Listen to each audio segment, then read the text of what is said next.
Lorsque Pierre a renié notre Seigneur Jésus, pas une fois, pas deux fois, mais trois, avant que le coq chante, combien cela a dû briser son cœur, combien il a dû se sentir honteux. Il avait fait le serment devant Jésus qu'il ne le trahirait jamais.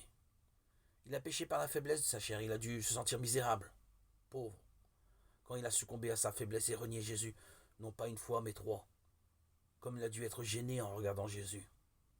Mais Jésus savait tout cela. Alors il a dit, je sais que tu pécheras à nouveau. Alors j'ai déjà effacé tous ces péchés par mon baptême de peur, que ceci ne te fasse trébucher et ne refasse de toi un pécheur de peur, que tu ne trouves impossible de revenir vers moi. Je suis devenu le sauveur accompli pour toi en me faisant baptiser et en étant jugé pour tous tes péchés. Je suis devenu ton Dieu, ton berger. Crois en l'évangile de la rémission de tes péchés. Je continuerai à t'aimer même si tu commets des péchés dans ta chair. J'ai déjà lavé toutes tes iniquités. L'évangile de la rémission de tes péchés est éternel. Mon amour pour toi est également éternel. Jésus a dit à Pierre et aux disciples, si je ne te lave pas, tu n'as pas de part avec moi. Il a parlé de cet évangile dans Jean 13 parce qu'il était important que les hommes naissent de nouveau d'eau et d'esprit. Croyez-vous cela? Dans le verset 9, Simon Pierre lui dit, Seigneur, pas seulement les pieds, mais aussi les mains et la tête. Jésus lui dit, qui baigné n'a pas besoin de se laver, il est pur tout entier. Cher ami, allez-vous commettre des péchés de chair dans le futur? Oui ou non? Vous le ferez?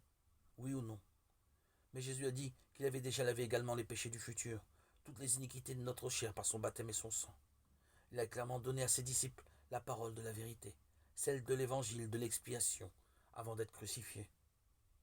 Étant donné que nous sommes faits de chair avec toutes les faiblesses que cela comporte, nous ne cessons de pécher. Jésus a lavé tous les péchés du monde par son baptême. Il n'a pas seulement lavé nos cœurs et nos corps, il a aussi lavé nos pieds et nos péchés futurs. C'est l'évangile de la nouvelle naissance, du baptême de Jésus.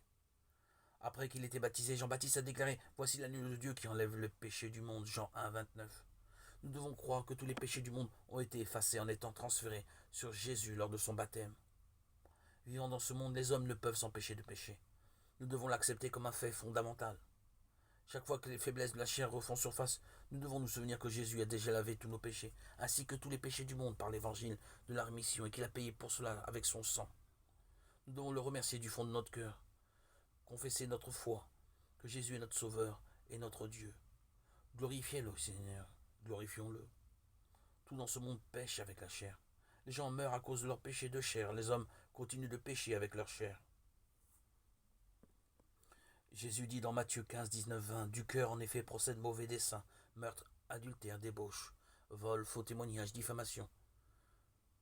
Voilà les choses qui souillent l'homme, mais manger sans être lavé les mains, cela ne souille pas l'homme. Si différentes sortes de péchés dans le cœur de l'homme le souillent, il est ainsi impur.